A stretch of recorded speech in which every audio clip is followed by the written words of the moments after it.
Hello, everyone, and welcome to this morning's webinar.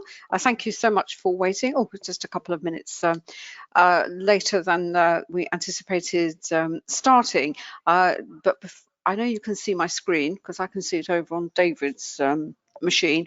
But before we rush to the charts, let me just pull up.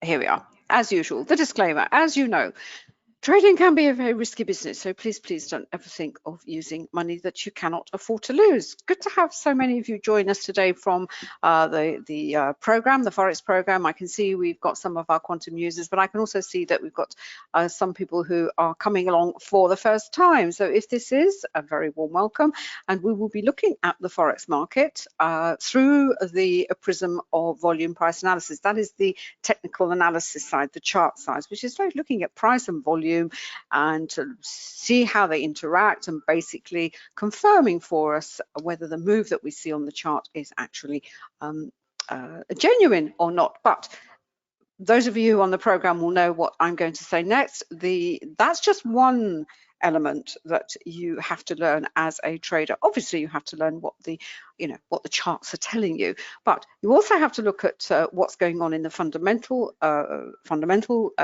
landscape. What news releases are coming up, which central bankers are going to be speaking today. I think we've got Powell and we've got Christine Lagarde up later. But I suppose what differentiates the program that David and I have put together is that we also look at what's going on in other markets, what we call the related markets. There are 4 capital markets, of which there's Forex, equities, commodities, and bonds. And those of you who come along to the VPA room will know that one of the things that we've been talking about all the time and in these webinars is what is going on in the bond market. And it's just part of this education that you have to come to understand as a trader. You're not going to get there in one step. You're not going to get there in a few days, a few months. It's going to take a little bit of time to put all these things together, which is why we've put the program together. But by putting it all together, you soon begin to understand, the drivers for the price action that you see on your chart, and then you use VPA and say, well, is it actually genuine or not? So going back to here, of course, it's all in the books that are up on Amazon. This is a box set that we put together. It's a digital box set, and you will find the explanation of VPA and also a book with examples of the actual charts, because the great thing about volume price analysis and the signals that it gives you is that they repeat in all time frames. And once you start to recognize those those chart setups, those particular combination of candles and volume, you begin to read it. It becomes second nature to you. Now, part of volume price analysis, the way we've always described it is this house analogy. It's your foundation. But as I said, volume price analysis is obviously volume and price, as we can see. It's 2 of the elements of VPA.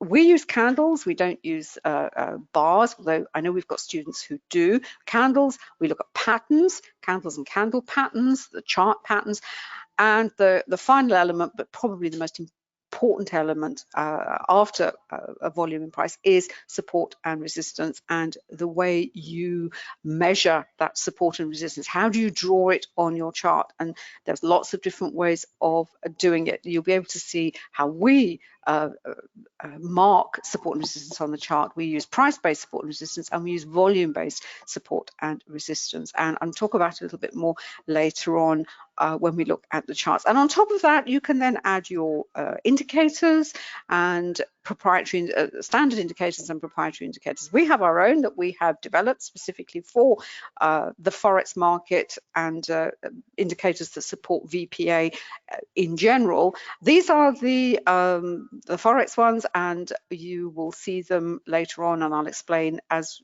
it's best to see them in action. That's the way you can understand them. Starts with the CSI, which basically breaks the market down into individual currencies and the flows that are going into those currencies, what's being bought, what's being sold, which, where is, where's the money going to? As traders, that's what we want to do. We want to follow the money. And, with this market in particular, it's a market of mean reversion. So what that means, when things become overbought or oversold, they then are likely to reverse. We also have to remember that things can stay overbought and oversold for much longer than we can anticipate. And this is where using multiple time frames comes in, because we need to establish whether, when a currency and a currency pair is at overbought or oversold, is it going to reverse, or is it just going to be a pullback and then the primary trend is going to carry on high? And there's been some fantastic examples this morning, which we will see on the CSI. And finally, the program itself, as I've mentioned, you get all the indicators, all the modules. It's at quantumtradingeducation.com. But there's another element that we've added to the program, in as much that if you are a student of the program, you do have the opportunity to join our funded program, where essentially you can put all your knowledge to use by trading our money with absolutely no risk to yourself. So David will explain a little bit more about that later. I'm going to be using MT4 because I've got some really nice profiles set up, which I will show you. David's got Trading View. We're really very excited because some of, in fact, all the indicators have now been done. Those of you who have been waiting, if you've got our full package of Trading View indicators, you will know that not all the, there wasn't, we weren't able to develop all the indicators that are on MT4 and Ninja because of issues with the script.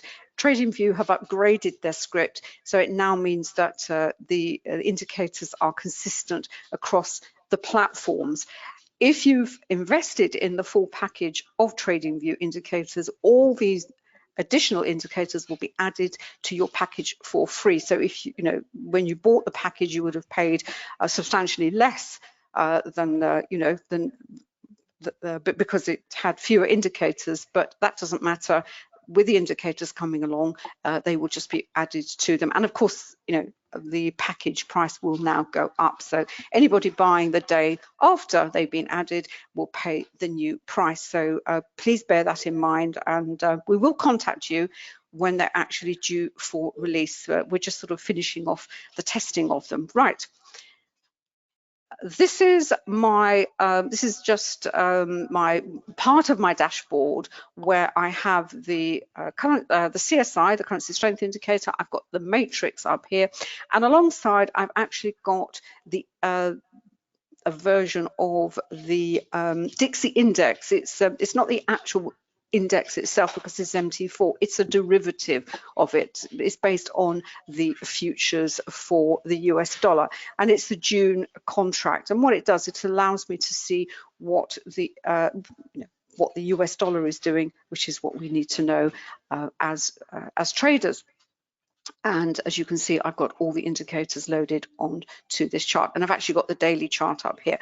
But moving back over here to the left, what I was saying earlier about overbought and oversold, money flows going into individual currencies, what is, not only does that tell us what the market is buying and selling at this particular moment in this particular time frame, but what currencies and currency pairs also do is they give us an indication of what market sentiment it is, what market sentiment is at the moment, because currencies are proxies for sentiment. In other words, sentiment meaning, is the market risk on or risk off? In risk on, it's willing to take on more risk for more reward. So riskier assets such as equities are being bought at the moment. There are other instruments in the markets that we also use to gauge risk. One of them is in the bond market, which is very much center stage at the moment in terms of commentary, and the other one is we look at the VIX, which we'll also look at later on. But to get back to what is actually happening in the here and now, this is the hourly chart. I use the hourly chart because it tells me pretty much what has been going on in the previous session, what is going on now, and are any of these currencies, have they reached this state of being overbought or oversold? And quite clearly, what we have here from the CSI is we've had some very, very strong buying in the Aussie, some very, very strong buying in the New Zealand dollar, some very heavy selling in the US dollar.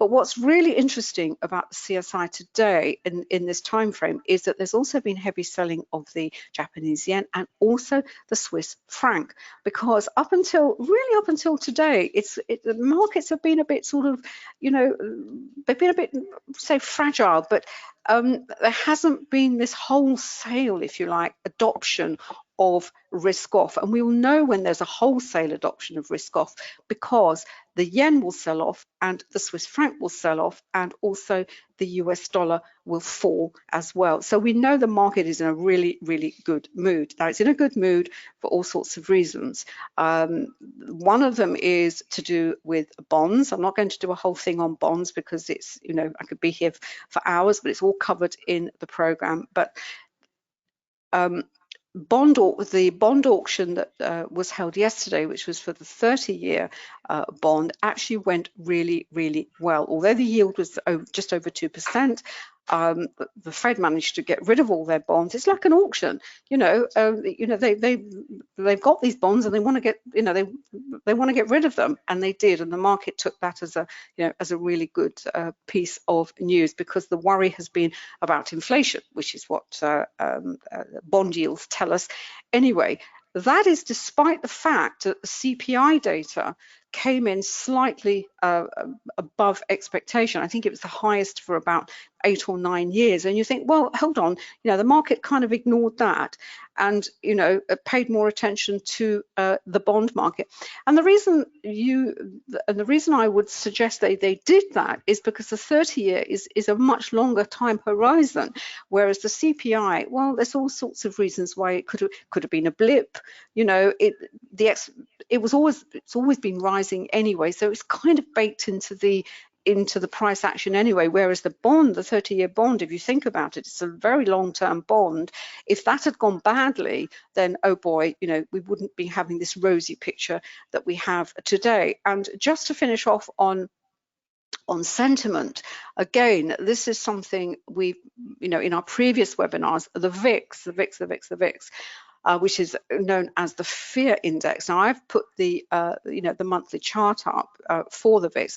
This has been quite elevated, even as equities have been rising, the indices have been rising. This is the US markets, and it hasn't up until now really fallen.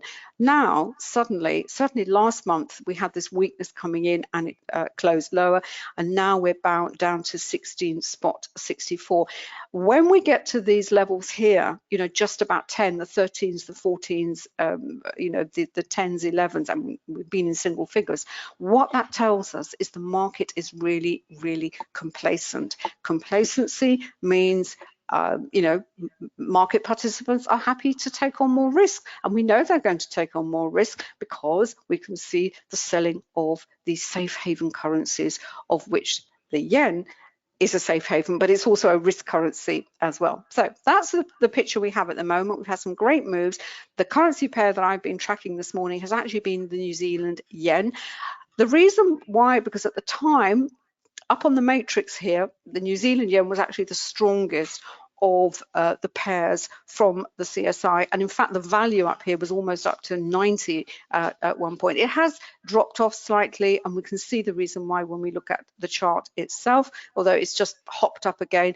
It's the top spot has actually been taken by the Aussie Swiss, and we can see the strong divergence. As traders, that's what we want to see. We really don't want to see all these lines bunched up in the middle, because we know we don't have a trend. We know that there's no momentum in the market, and it can make trading very, very tricky. And sometimes you just have to sit it out and wait for the market to pick up this momentum, and it will pick up the momentum from sentiment, from fundamental news releases, all sorts of there'll be all sorts of reasons, but with a little bit of patience, the trades will come.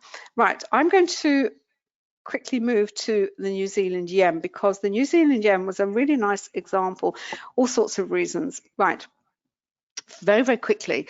The way I've set up my profiles on MT4 is I have 5 charts. I have a non-time-based chart, which is the Renko. It's set at a value of 3 pips.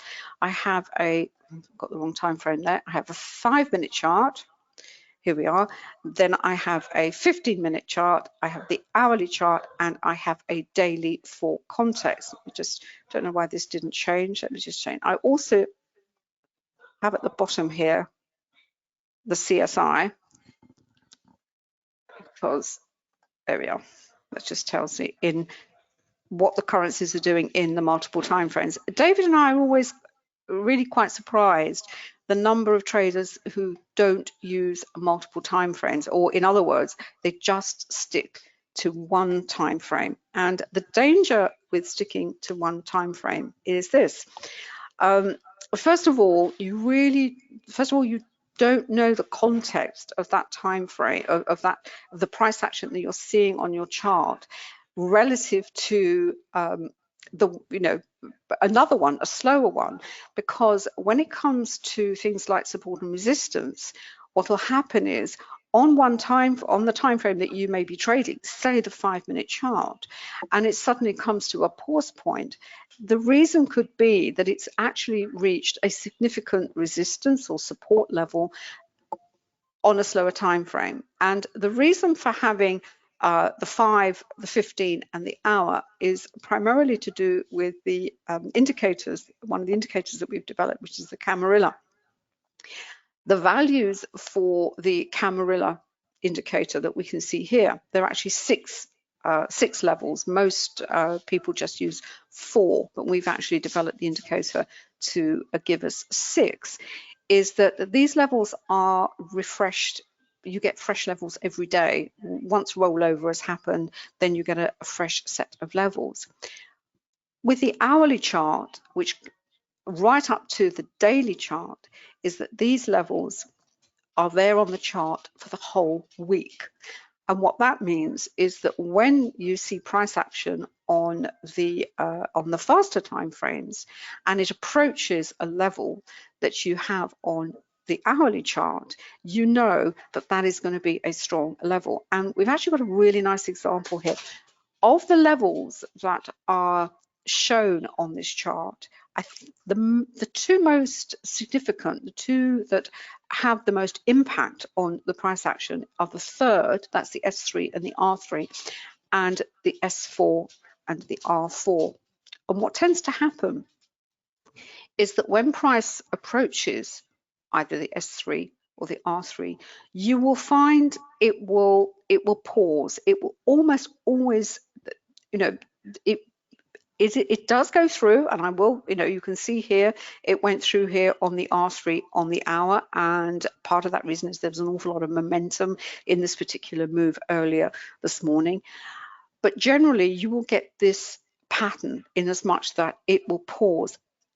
Sometimes it will reverse, and it did here. It reversed off this level here. It's actually triggered a volatility candle in the at the same time, but that's partly because also there was an interest rate decision from the RBNZ overnight. So the Kiwi was very much in focus anyway. So, but it's interesting that it was off the S3, and you can see here that it also captures the strength of this support area, because you can see it's bounced off here, it bounced off here, it bounced off here. I know this went through. You do have to look at support and resistance lines. You have to allow them to be a little bit flexible. They're not cast in stone.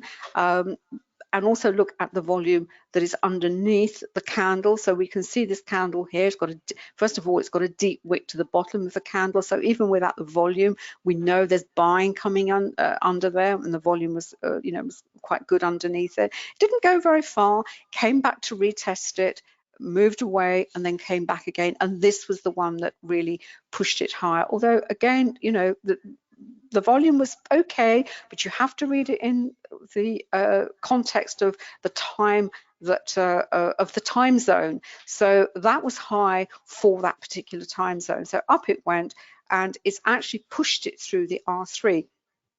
Now what's happened is it's gone through, but we've had a little bit of weakness come in, and again, it's come back to the R3 to test it. So that's why this level is so important. It does it as well on the fourth level, but not, I don't think quite as much as it does with the between the R3 and the S3. And often the R3 and the S3 are really very good swing points. We can see it here. It went to there, it got to there, came back again. Sometimes it channels, you know, between, it just oscillates between the two. Because this is in the hourly, this is the hourly chart, the range of the candles will probably give you enough of a trading opportunity down on the faster time frame. So we know why, in part, why this move that started this morning, where are we back here? It actually started before the European Open. It was actually came off what we call the volume point of control. I said earlier, we look at support and resistance through price-based, but also volume-based, and this is what we call the volume point of control. This histogram here is the volume point of control, and it's volume and price over time. And where you have the VPOT, which is this yellow line here, that's the point. It's the point on the chart where the market was happy to transact. It was, you know, there was no clear divergence. As I said, what we're looking for all the time is we're looking for divergence. We're looking for this strong move to the buy side and also to the sell side. Now, what I also have is a Renko chart. Now, Renko has no time. Each one of these little bricks is only produced after so many pips have gone through the market. Now, I have a fixed value. This is a 3 pips. And the great thing about the MT4 version of this indicator is I can actually put the Camarilla on here as well. And when it goes back here, if you can see here, we've got, as I said, this actually also came off the S3, which was the S3 on the hourly chart as well. Pure coincidence. I mean, sometimes these levels do coincide. But the nice thing about the Renko chart is it gives you a geometric view of price action. You obviously don't have the wicks to the candle, so you don't have a lot of noise. And what it does is, what the Renko does is, first of all, it shows momentum, and we know there's momentum because of the angle of this move higher, of this trend higher. It's very sharp. It's very and it's straight up, and there's very little. There's that little pullback there. There's that little pullback there. These two little red candles, but these other indicators that we've developed, the trend dot, they've stayed resolutely blue, and the trend monitor has stayed resolutely blue as well. And the way you use this indicator, particularly for entries, is what you're looking for is the trend dot and the trend monitor actually coinciding in color. Now, when you look at the time charts, the Renko actually sometimes gives you the signal a few pips later. So that's why you use it with the time chart. So if you're a slightly more aggressive trader, you're happy to get in earlier, and that's only a decision you can make. You can sometimes look at the time chart and say, do you know what, I think this is going to play out, because obviously you've got the volume on the time chart, and then the Renko will actually sort of catch up. At other times, you can say, well, you know, I'm not so sure about the time chart. It could be a little bit, you know, it doesn't give you a clear-cut signal. You can wait until the Renko comes into play, particularly if it comes to these important levels. And it also clears. You look back to the chart here, and you can see this strong level of resistance that is built up in the 76, 96 area here. You think, well, once it's cleared there, I'll look at the time chart, and that could give you your entry. What you also use this chart for is actually keeping you in, because obviously this pullback, which is this is now your primary trend higher. These pullbacks here with the red Renko brick here and here, on the time chart, there'll be all sorts of reasons where potentially is it time to get out. And this is where the decision is pretty much down to you. You can say, well, I'll just wait and see what the Renko does. And in fact, on this occasion, it was a bit of a no-brainer. This occasion was slightly, it could have been a potential exit, because for the simple reason that we had a volatility candle, quite a big volatility candle that came here. And with volatility candles, there's been momentum that's come into the market. The price is outside of the average true range, and what tends to happen is you will get a reversal to within the spread of the candle. And when you see that with volatility candles, you can just say, do you know what, volatility's come in, I've had this move higher, I'm going to come out. But you can leave it to the Renko, and you say, well, the Renko's not changed. It's actually, it then starts to move back high, and particularly when it takes out the high of the volatility candle, then you can stay in a little bit longer. And as you can see here, this stayed blue. The dots actually stayed. That's an actually blue dot there. I think we had a couple of little grey dots there, but then it went back to blue again. Now with an exit, you think, well, it's been a great run higher. Is it now actually time to exit? And you then go to your CSI, and you've got the hourly chart, and you've got the matrix. You have this in more than one time, but I've just got the hourly here. So I put the New Zealand up. Where are we? It's still holding up at number 5, but you can see the New Zealand is very, very overextended. Let's have a look at what's happening to the yen for a second. Let me just take all these off. So I just have the two on together. Where is it? Yeah, the yen, it hasn't reached a sort of oversold, as it were. So in a way, the driver has been the New Zealand, and does that look as though it's going to turn higher?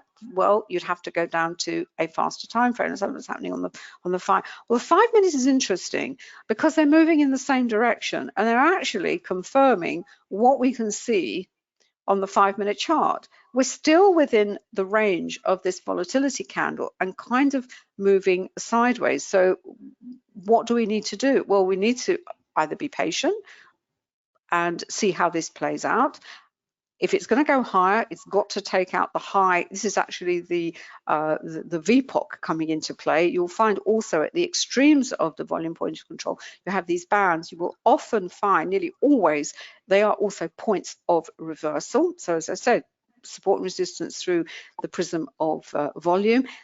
If it's going to go higher, it's got to take out this high. Now, if you're already in this trade, you can say, and you've maybe had multiple contracts go in, you can say, well, do you know what? At this point here, take off part of my profit and just see what happens. Just leave it to run. Now, if you're not in this trade and you think, well, can this go any higher? Why not? The indices have been going higher and higher, and we almost seem to be afraid of joining a move that just doesn't seem to show any signs of stopping, as it were. But you have to wait for, as I said, levels to be cleared. Where are you in terms of the slower time frames? And this is where you would look at the hourly and you think, well, if this is going to carry on higher, where do I think it's going to go? And bearing in mind what I said about the 4th level, well, if it's going to go, so possibly that would tell me that is what I've got in terms of potential between the R3 and the R4. And then finally, we would look at the daily chart and see, well, what is that telling us? Well, we can see here, it hasn't, the all-time high for today is there's a little tiny wick to the top there, and this pair is also going to depend on sentiment. It is one of the proxy pairs for sentiment. So if the US market, is gangbusters this afternoon, and the VIX is low, I know we've got problems with the vaccine, all sorts of things coming out, and I know there's geopolitical, we've got Ukraine and Russia, but we've got earnings season, and the chatter is that it's going to be an absolute blowout earnings season. So is there any reason? if you're going to come along to the index room later on, when we look at the futures, there's all sorts of reason to suggest that in fact this, you know, a top may be approaching. But as day traders, we just go with the flow. We go with the flow in terms of sentiment, and we go with the flow in terms of money.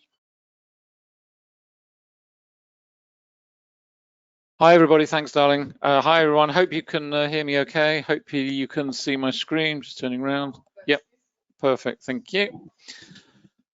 I've got a lot to get through. I'm actually on, Anna's been on the New Zealand yen, but I've been on the Aussie yen here, as you can see, from the 15-second at the top of the chart right the way down to the daily at the bottom of the chart. And to be honest, I'll just pop the daily one up for a moment. It's no great surprise to see this buying coming in. We had a lot of volume come in yesterday. You can hardly see it actually. The size of the candle, just pull it out a little bit. Yes. You can see the volume here came in yesterday. This tiny little candle here on the volume point of control. So we're at a congestion point anyway in terms of daily. We've got a very strong level of resistance up here. Just move the chat box out of the way. Oops, sorry, wrong one. Grab that bit. There we go.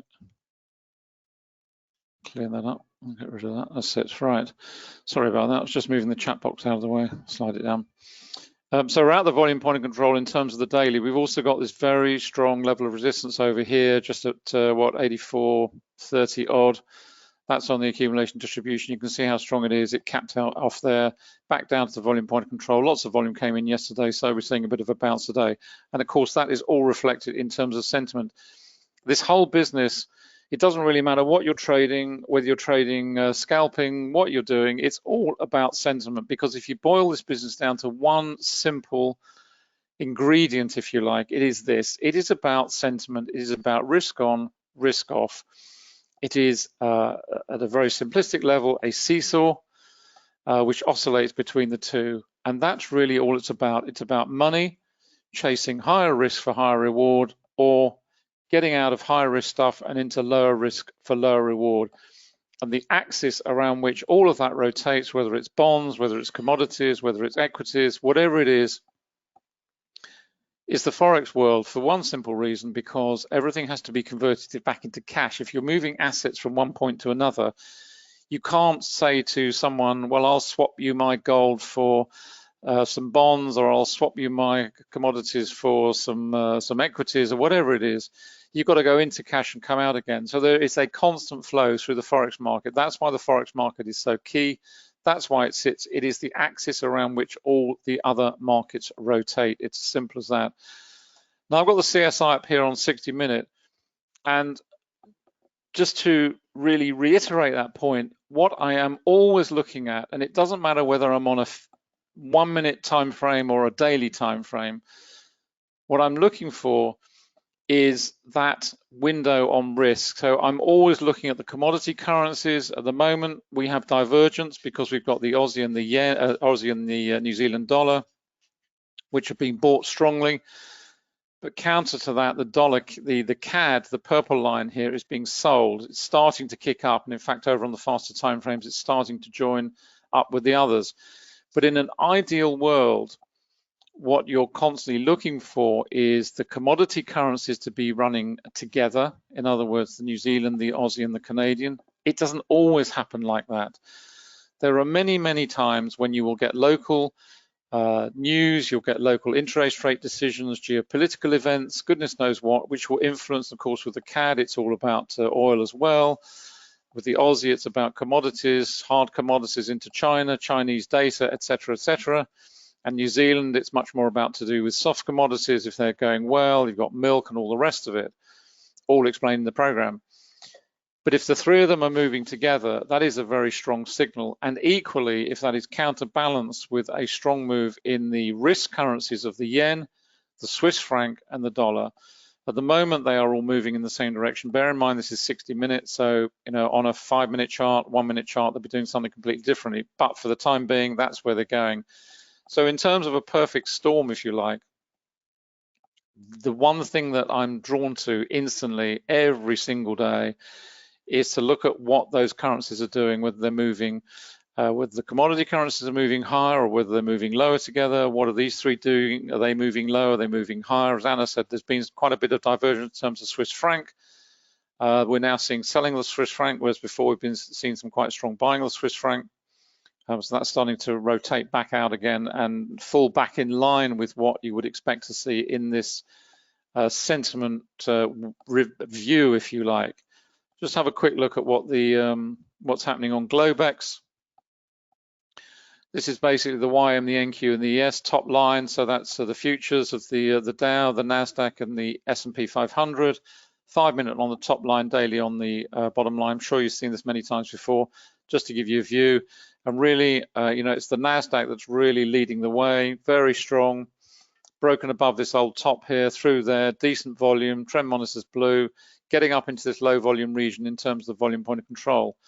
The one that's lagging behind at the moment, or not so much, but it's not moving quite such momentum as the Dow, but a similar sort of picture. That's now really caught up and over here. Just refresh that, get the there we go, get the VPOC back on there. There we go. And that's what's happening in terms of the ES S&P 500. When you get to these low volume regions in terms of volume point of control, and again, what I'm saying, it doesn't apply, it doesn't mean that it only applies to daily charts. It can be a 1 minute chart. It makes absolutely no difference. Once you start to see a move away from the volume point of control and you start to get into these low volume node areas, what you expect to see as a trader is you expect to see the price action move through there pretty rapidly. Why? Because there's nothing in the way of volume to act as, in this case, resistance. The opposite to the downside, it would be support. So there's very little in terms of volume which is holding the price back. In other words, it's not going to run into something that's going to cause it to pause in the same way that you would look at support and resistance through the prism of price with the accumulation distribution indicator. Let's refresh that one as well. With these levels here, you know, they are price-based, so they're coming into act as support and resistance. But in terms of volume here, if the market is going to break to the downside, you would expect it to move through here pretty rapidly. And then you're considering the price-based aspect. But the point I'm making is that volume and price can be considered in the same way from a support and resistance point of view. It's either price-based support and resistance or volume-based support and resistance. So that's where we are. I mean, it's a pretty bullish picture, and that's why we're seeing what we're seeing at the moment for many of the different reasons. Let's just go back on to, where are we? Let's have a look at quick currency strength multiples. This is what's going on across the much faster time frames. It's the 1 minute, the 5, the 10, and the 15. You can see the Aussie and the New Zealand dollar up here, still very strong. Decent selling on the pound this morning. The dollar is starting to recover a bit, as is the yen. Swiss franc still very much oversold at the moment. And if you're looking for getting in early, and again, I'm sure you've heard me say this many, many times, my eye is always drawn to the tops and bottoms of the CSI every single time, because I like to get in early. I'm prepared to take more risk, because if I'm looking to get in early, then I have to set wider stop losses. It's as simple as that, and I have to be patient. I have to accept the fact that these currencies may stay up here for a long time, and these currencies may stay down here for a long time, but ultimately they will move, and they will move for one simple reason. The Forex market is one of mean reversion. It is completely different to every other market that you look at, particularly equity markets, but even commodities. There is no sense of mean reversion. There is no oscillation that a currency always goes through this process, overbought, back to oversold, back up to overbought, not always in a straight line. Of course it doesn't. But that is the fundamental principle of the Forex world. It is one of mean reversion, which doesn't apply to any others, which is why the CSI is such a valuable tool to give you those opportunities. But they come at a price. You have to be patient, and you have to set a wider stop loss, because these two currencies could be up here for a long time. They could go higher. But at some point, the Aussie will sell off on this timescale, as will the New Zealand, and the yen will start to be being bought, as indeed it is at the moment, and the dollar will start to rise, and these will gradually start to fall. That's just the nature of the business we're in. That is the unique aspect to the Forex market. I just want to pull over the trading view. Sorry, just before I do that, down at the bottom here, this is obviously Ninja Trader. Down at the bottom here, I've got this is Tradestation. If you have an interactive broker's account, then we've developed this so that you can link your interactive broker data feed straight through to Tradestation. It's called Tradestation Global, and it gives you the opportunity to use, as I say, the interactive broker's account, to use the live data feed to actually drive the indicators. And all I've got set up here is a very simple workspace with the currency futures on. I've got the 6A, the 6B, the 6C, the 6D, and the 6N. That's the Aussie, the pound dollar. This is CAD dollar, not dollar CAD, because on the futures it's the inverse, so it's CAD dollar, not dollar CAD. That's the euro dollar, and this is the New Zealand dollar. And the beauty of it is you get, obviously you've got the radar screen here, which is a fantastic tool, because I've got all these symbol linked and interval linked over here on the right-hand side. So we're on the 6A at the moment on 1 minute, so I've got it linked here. But what the radar screen gives you is the opportunity to get a very quick visual overview of what is going on. For example, if I go down here onto the CAD dollar, I can see here that 8 bars ago we had a volatility trigger. Just click on that, that'll reload. There we go, just pop it up full size. And there's our volatility. So it just gives you a very fast way of seeing these things without having to scan through loads of charts and different time frames. And that's why it's so powerful. What I've also got, as you can see, is the quantum trend monitor here and the quantum trends. So I've got the little trend dots here. So that's telling me, you know, what is going on in terms of color changes. And I've also got it on the trend monitor here as well, exactly the same way. And obviously when the dollar is moving in one particular direction strongly, then all of these cells will start to change color in one direction or the other. And it just gives you a great visual representation of what is going on in terms of the dollar right now. This is on 5 minutes, just scroll that out the way. And all the other indicators work in exactly the same way as you would expect. So it's a very powerful way of using Tradestation. We've got 2 versions of Tradestation. This is Tradestation Global, which is on 9.5, which runs with interactive broker feed. And then we've got the traditional Tradestation Securities, which is version 10 and above, which has radar screen, all the other indicators as well as you would expect. Down the bottom here, I've got Swiss dollar. Again, it's the inverse, not dollar Swiss, that's Swiss dollar down there. Let me just get that out of the way, go back to where we were. Oops, there we are. So back on the NinjaTrader. Let me just pull this over. Loads of questions on TradingView that we're getting at the moment. So I just wanted to bring you up to date with where we are. I appreciate this is taking a long time. Part of the reason it's taking a long time is not only are we developing all the indicators for the TradingView platform that are missing at the moment, but in addition to that, our development team are also going through all the current ones and upgrading them to version 4. So all the indicators will be at the same level, both the existing, and these are all the new ones which are now will be available. I know everybody wants them as soon as possible. All I would say is if you have if you've invested in the TradingView full package in the past at $677, I think it is, you will get all of these free of charge in due course. It's a great time to buy the package, but if you have it already, don't panic. You will get all of these as soon as we launch them. We also have to do all the support pages, all the boring stuff. We have to write the technical data sheets and everything else. It just takes time. I know you can see them here and think, well, why can't I have it? Well, you know, that's the reason why, and we've got to get it in the shop and everything else. But rest assured, if you have the full package, you will get all of these free of charge.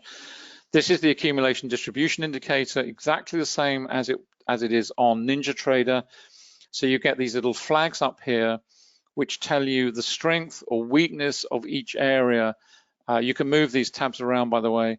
I won't do it now. But you can see we've been in congestion, very strong level up here. And the greater the number of times the level is hit, then this increases in value, the stronger it becomes, in other words. So we've had this really strong channel built here. We're now breaking below it.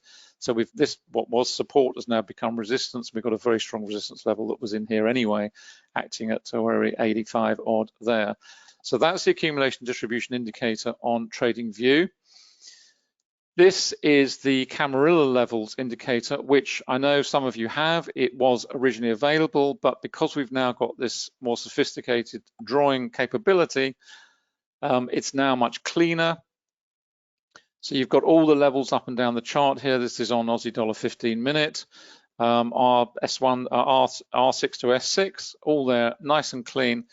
What we've also added, because we had 1 or 2 requests for this, is we've also added the option to Just click on that. You can actually show the history. So if you like to see where the levels have been in the past, then you can do that just by clicking on show history. If you don't want it, you just click it off, and you've got all the other options there as well for that one. So that's really an existing one that we've just cleaned up and made look a lot neater and tidier. This is the volume point of control, which was not on the platform before. It is now. And as you would expect, it looks pretty much the same. You've got the volume point of control itself here. This is on 15-minute. Low volume nodes, highlighted, high volume nodes, low volume nodes, etc., etc. So that is the volume point of control. The next one is, right now we're on to Renko. And this is where it gets a little bit more interesting. We've got two versions of Renko. This is the standard version of Renko, which, as you can see, builds bricks. It has an ATR function, so it will give you an option either to have the brick size calculated automatically, very much in the way it does on NinjaTrader, or you can set it to your preferred brick size, either or, it's your choice. At the moment, I've got this on ATR setting, and you can see down here it's running at just over 11 pips, quite a big range. The problem with a Renko on a time, when you're looking at it in this way against a time-based chart, is it's very hard to actually tie the brick price action to where you are on the chart, because a Renko chart is independent of time. It doesn't work in the same way as this chart works. Each of these bricks closes after 15 minutes. These bricks close at all different time frames because they are dependent on the metric of the brick moving 11.6 pips. Once it's done that, and that could happen in several minutes, it could happen very quickly if it's a volatile piece of price action. So the Renko is always independent of time. So you see momentum on a Renko chart in the same way that you do on a tick chart. The problem is actually tying the Renko price action to the time-based chart if you're looking at it in this way. So what we've actually done is we've actually introduced this, which is what we call a time-accurate version of the same indicator.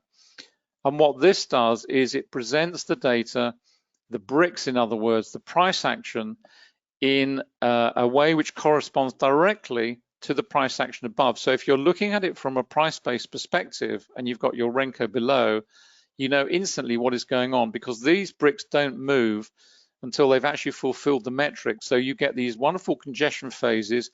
Now we've had this trend phase, and that trend phase is directly related to this trend phase here. So you will always see the two aligned correctly. And as I say, when you look at the Renko chart against a time-based chart, it's really confusing to actually pick out where the current piece of price action is against a time-based chart. You don't have the problem with this. This is what we call, as I say, is Renko accurate. You've got the time accurate rather. You can go up here, you can switch between the two down on settings here. So you've got the mode there, so you can flip-flop between traditional or time accurate, and you've got either have it on fixed box size, or you can have it on ATR as it is at the moment. So if you wanted to change that to a much smaller value, you could, and you'd have a much smoother run up there. It would reflect that. What, change the box size? I'll change the box size. Hopefully it'll work. There aren't any bugs in it. We haven't tested this one very much. Let's see what happens. Let's pull that back. There must be a bug in it. Apologies. Get that sorted. Let's change that. That's all right. There we go. I'll get the development team to have a look at that, but that'll be sorted. And that's what I mean about bringing these indicators to market. We like to test everything to make sure everything works correctly before we actually launch it, and obviously keeps the support load down as well. So that's the time accurate Renko. Then we've got the others here, which we're in the process of cleaning up. This is on the currency heat map. The beauty of the currency heat map, which is very different to all you won't find this on any of the other platforms, you can actually adjust the time frame. You can set your own time frame. I've got this 1 through 5 minute. You can have anything you like. You are limited to 5 on the platform, but you can run multiple. So I've had 3 on here, 4 on here, whatever, and you just set them up according to the time frame you wish. And it's just a great extension of the heat map, because what it means is if you're a scalping trader, fine, you can have this sort of arrangement. If you're much longer term, you can go to the hourlies and the dailies, whatever it is. The weighting over here works in exactly the same way. Each of these time slots will carry weight. The heaviest weight in this example is obviously from 5 minute, because that's your slowest time frame. but the principle is exactly the same. So the weight of the 5 minute, whatever the bullish or bearish sentiment is in 5 minute, will carry slightly more weight than the 4, than 3, than 2, and the 1. And that's why the ranking ladder is arranged the way it is. These will move up and down, and they'll move up and down on this particular scenario more quickly than they would if you'd set this to an hourly, 4 hourly, daily, for example, that sort of time horizon. Then they might only move 1 or 2 slots a day. On this setup, these might move several slots because you're on a much faster time horizon, but it just allows you to tailor the currency heat map to precisely the type of trader you are. It's just really, really exciting. We almost stumbled on this by accident, to be perfectly honest, but just delighted we did. And if we can add this to the other indicators on the other platforms, then we will, because we like to try and keep everything as consistent as possible. So that's on the heat map. Really exciting that we've got that one there. This is on the currency matrix, another development in terms of moving on from what we have at the moment on the other platforms and really working backwards again. So we're going to have to port this back again. But this is on the currency matrix. We've cleaned this up since you probably last saw it. And the big difference here is we've now included these levels here, which give you a sense, as you can see, of extremes. Are we all-time high? Are we at the average? Down here, this is the all-time low. And you can reset these. These are set over a certain number of bars. Obviously, you've got the option to extend that if you wish. And that's the average at the moment. So whereas before, when you looked at the matrix, you never really knew whether this value of minus 9.6 was high, medium, or low. Now you do. It gives you a sense of, okay, we're getting up towards the all-time low. So in exactly the same way as we do on the CSI, when you look at the extremes for overbought and oversold, this is exactly the same. You can look at it in the same way now and say, oh, okay, so the Swiss yen up here, that's getting up into maybe overbought, and down here at the bottom, you're looking at possibly oversold for pound Swiss. And as I say, now you're looking at it from the perspective of pairs as opposed to the perspective of individual currencies on the currency strength indicator. This is the currency array, which you've seen before. Again, we've tidied this up, made it look a lot neater. You've got the ranking down here. You've got all 28 pairs arranged there. And it gives you a perfect view of sentiment, of strength of currency pair, what is going on across the complex. And in addition to that, you also get these signals come up on the second ladder, which give you a signal as to whether a currency pair is approaching an oversold condition or is at an oversold. And when it goes to at, it'll go solid as it's just done there. The brackets come off and it goes to a brighter color. Slight little bit dull on this one, but normally it's brighter color. But anyway, that's the principle. There we go. So both of those currencies, if you like, are at potentially oversold condition because they've gone solid, brackets have come off, and they've gone to a brighter color. And the same will be true up here in terms of overbought. I say potential because it is potential. You have to look at the chart, obviously, for a possible reversal opportunity. But at the moment, that's what it's flagging. Go and have a look at the chart, see if it's potentially oversold, overbought situation to take advantage of and get in on a reversal. This is the currency strength indicator, which is already obviously on the TradingView platform, but we've cleaned it up and we've added these tags as well. You can actually move them to the bottom, I think. Just click on there, move labels down. There we go. Should move them down. There we go. So you can move them out of the way and have them along the bottom if you wish. That makes it a little bit clearer in terms of where the currencies are at the moment. So again, there's lots of, and the other thing we've also done, which is also taking a lot of work, is we're adding a lot of alerts into the functions here. So you'll be able to hook in. Yeah, we're doing quite a lot of work on that in terms of alerts, because we know alerts are very popular on TradingView.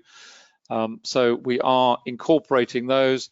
And if you get these and you find that one alert that you wanted wasn't in there, then we're always happy to look at it and see if we can add it for you as well, and provided it makes sense for it's not some curious alert, but if it's if it's one we think that's going to add value, then we'll happily do it. We're always developing and moving on and trying to make these things as helpful and useful as we can with incorporating all the functionality of the platform. So that's also taking some time. So, please bear with us. I know we keep saying it's a few weeks. It will be, another few weeks, I'm afraid, until we're ready. But where are we now? Middle of April. I I would say middle of May latest. I would hope sort of early part of May, we will be pretty much there or thereabouts, fingers crossed. So please bear with us. I just wanted to run you through all that because there's been a lot going on.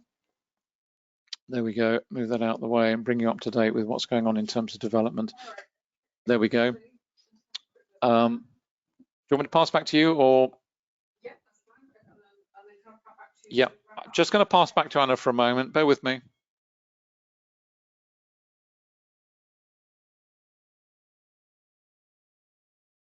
In terms of the time adjusted for other platforms, I don't know. It was one of those curious things which actually just occurred. When you're doing development work, you have to find sort of workaround to various things, and we just happened to find that particular opportunity. Our development team did, and they found that particular opportunity and put it together, and it just made sense. So if we can, what we like to do is try and have consistency across the platform. It's not always possible because it depends on the functionality inbuilt. There are things you can't do on MT45, for example, that we can on NinjaTrader, we can on Tradestation, but we can't on TradingView. And there's lots of examples of that. So we're always at the mercy of how flexible the code is. Because our indicators are so sophisticated, sometimes the code just cannot cope with what we want to do. So the honest answer is I don't know, but we're always looking to try and be compatible as best we can across the platforms. I just want to hop back here to the New Zealand yen because we kind of left it in this sort of sideways sort of drift mode, and the reason for that, well, there's a number of reasons. First of all, if we go to the 15-minute chart, we're talking about volatility candles, and we're talking about how we measure support and resistance. Well, the high and the low of a volatility candle also adds its own levels, if you like, and the reason it's moving, not doing anything at the moment, is kind of sideways with a kind of possibly a downwards drift, is it's got to clear the high of this candle or the low of this candle for certainly for a true reversal to occur. This is once it gets below here.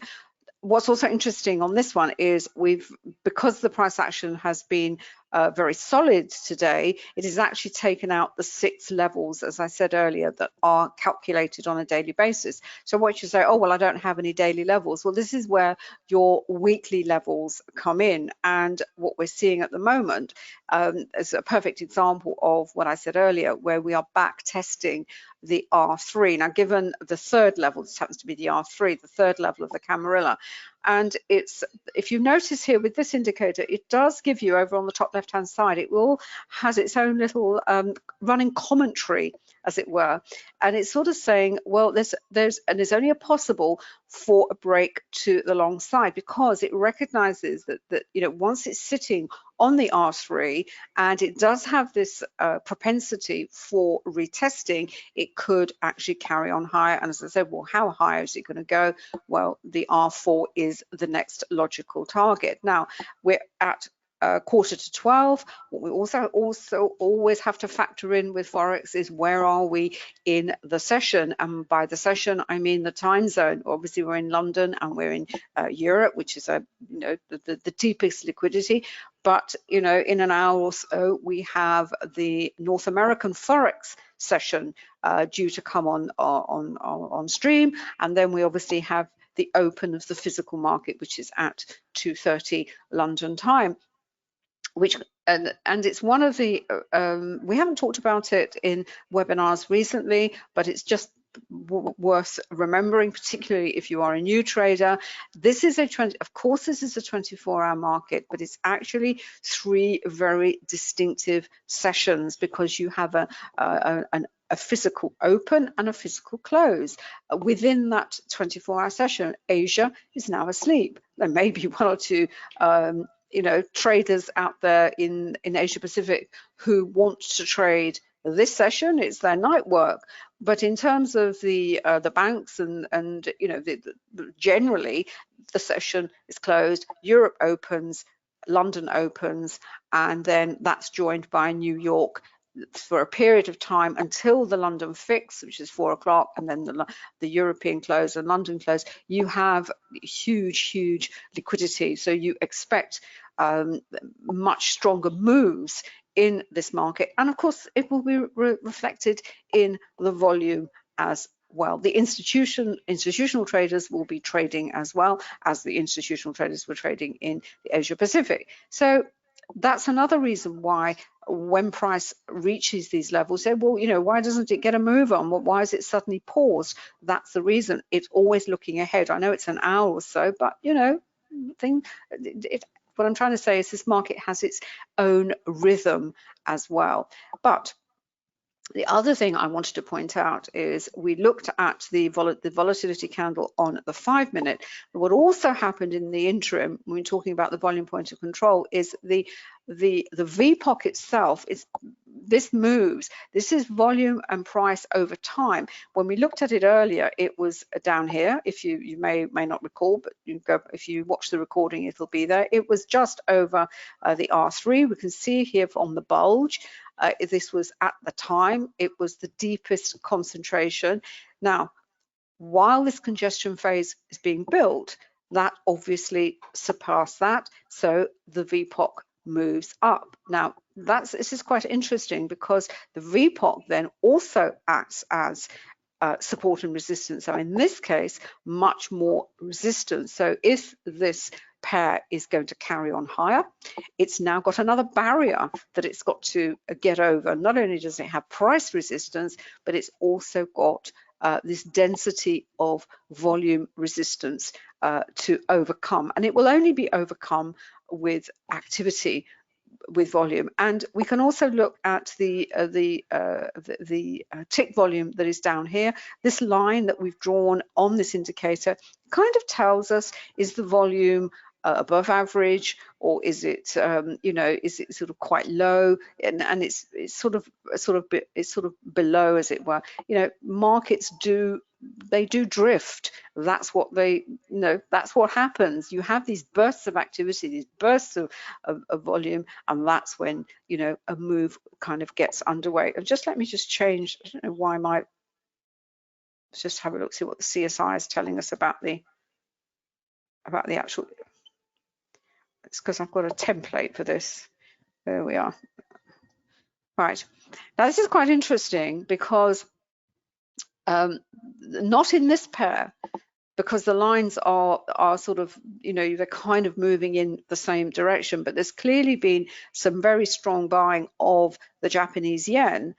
And you know, if you were a Japanese yen trader, or some of your pairs were yens, you would not be looking at this. This pair would be of no interest to you at the moment. You would go and explore another, you know, another pair where there's been divergence and there would have been an opportunity for a trade. So that's what this market works on, you know, on flows. The flows rotate. This is individual currency flows. They rotate into you know, the different pairs.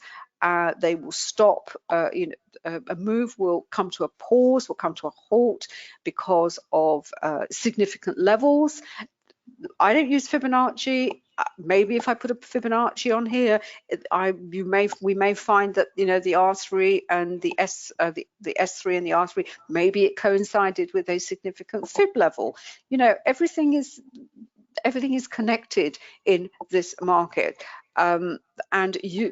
but as long as you understand how support and resistance works, how you can, you know, display it on your chart, and what the expectation is once the price gets to that level, that is really important. What is the expectation? What are you expecting to happen when price hits a particular level? And then by looking at the volume underneath it, you can then determine whether you think, do you know what, this is likely to be a reversal, or is it likely to be simply a pause in the prime, you know, in the primary trend higher. So New Zealand yen, we just have to wait and see. Now, to get back to the give us an indication of how, you know, just how slow this current, you know, how all the energy has left this move. We can see here with the Renko, this is 3 pips, this is 3 pips. So on the time chart, yes, it's going sideways, but it's in a very, very narrow range, and that's what the Renko picks up. As David said, we don't know whether we can come up with a Renko that is, as we said, that factors in that. Do you call it time adjusted, David? Time accurate. Time accurate version of a Renko chart. We simply don't know. Our software people will have to look at the code that is used for MT4 metaquotes and basically see whether we can replicate it. Sometimes it's possible, sometimes it isn't. But which is why you have to have it side by side with a time chart. So that's what I wanted to say on that. I'm just going to pass back to David. We are back later to have a look at the indices. The way the webinars are working this afternoon is there's actually 2. One is going to be just indices and futures, and the third one will be primarily on stocks. And I do have to say, once you understand volume price analysis, you can apply it to all markets, even cryptos. There is a crypto book on Amazon. We wrote it, was it 4 years ago now, David? 3 years ago? It was when there was a huge, the whole thing started to take off, and we wrote it in response to really questions. It was a new market, and yes, you can apply it. If you've got a chart and it's got price action and it's got volume, you can then determine, what is perhaps going to happen next. And it's also quite important. Cryptos is a big thing at the moment, obviously we know, but today is also a huge day because it's the IPO for Coinbase. And as I said, the third webinar is where we look at stocks, just stocks, with VPA. But even if you're a Forex trader, if you want to come along to that, the lessons, what we show in terms of charts are applicable to whatever you trade. So I'm going to say goodbye. If you're coming along later, it'll be great to have you with us. If not, we will see you again next week.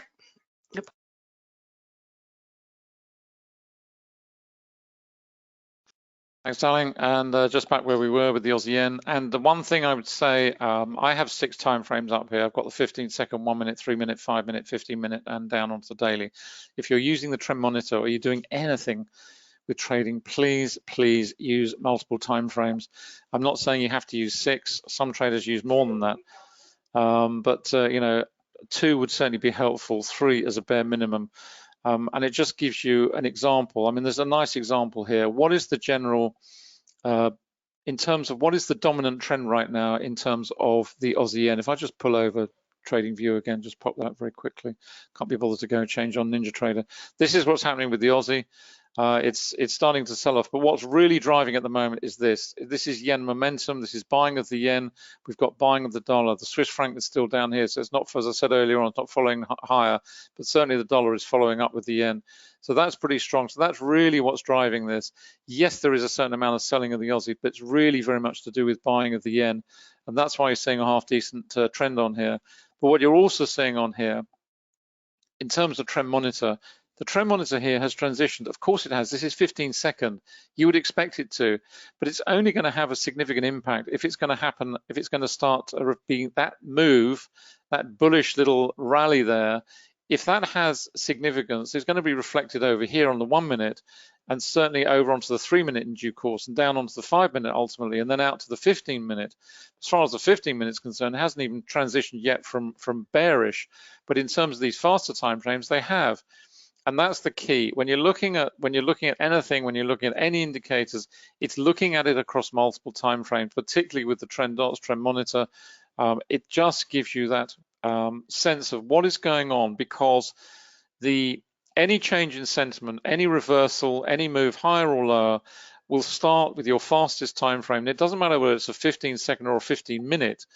That is where it will start for you in your trading environment. And it will flow through to your next time frame, ultimately down to your slowest time frame, etc., etc.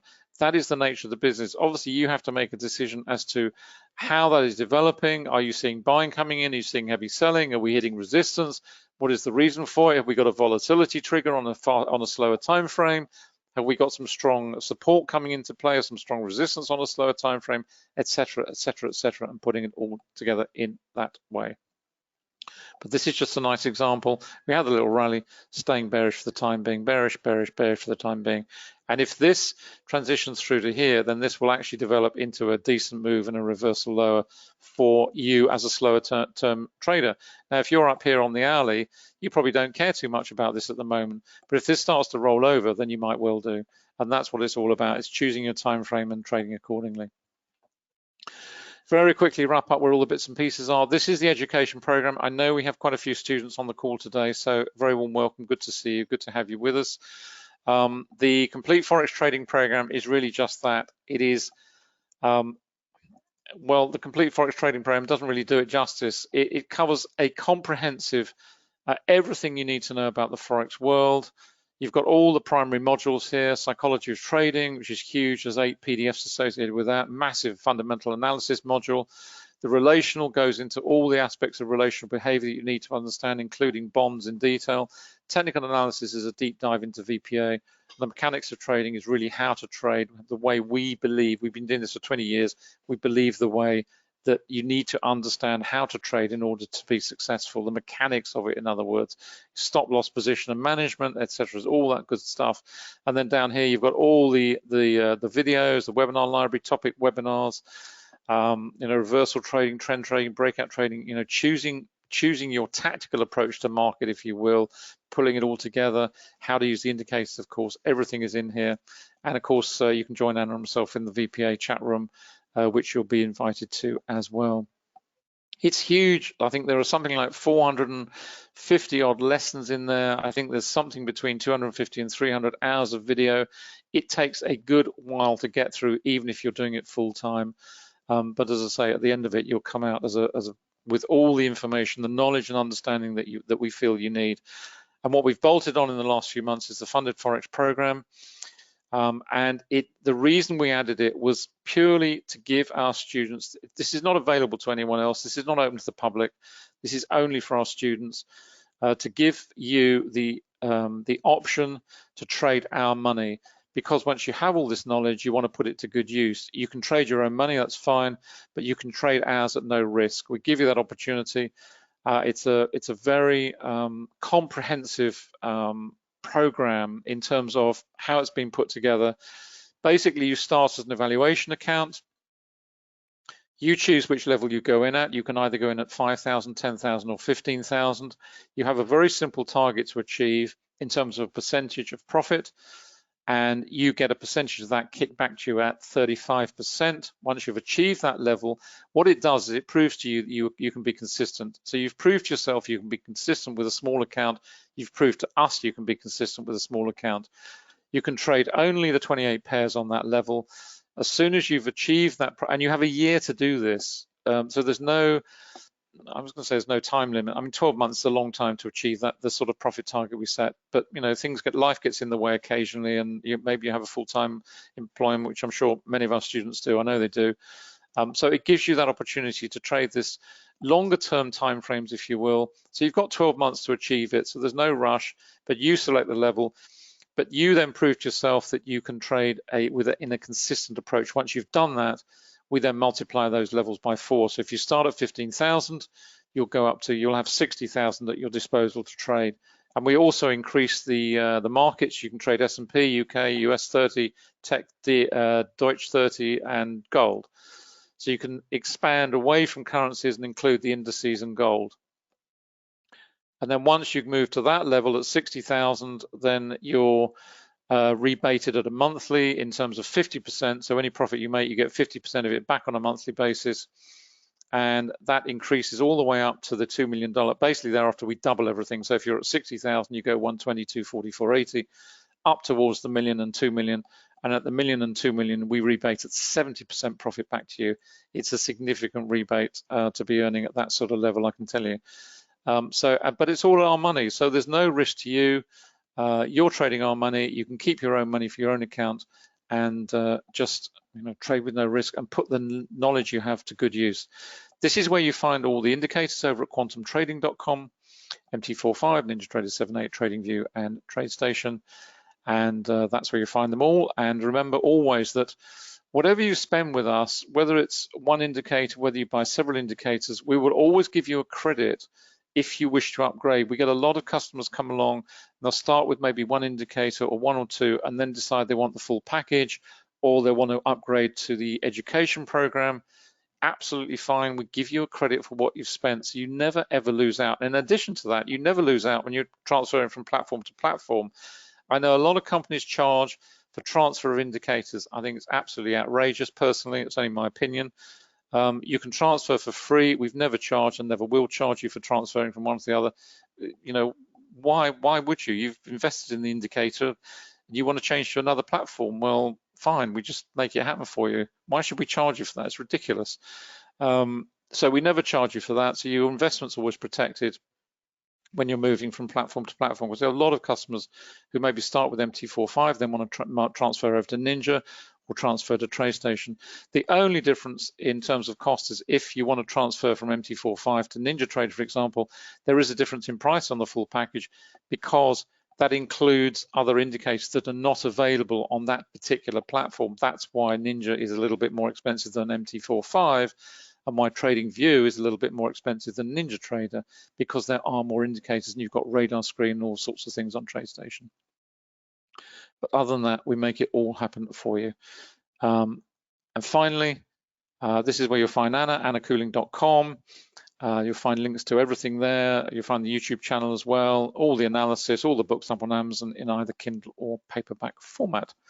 That's it, we're done. We're going to run. Next webinar is at 2:15 UK time for us. So thank you very much indeed for coming along today. Hope you've enjoyed it, and we will see you again soon, and bye for now.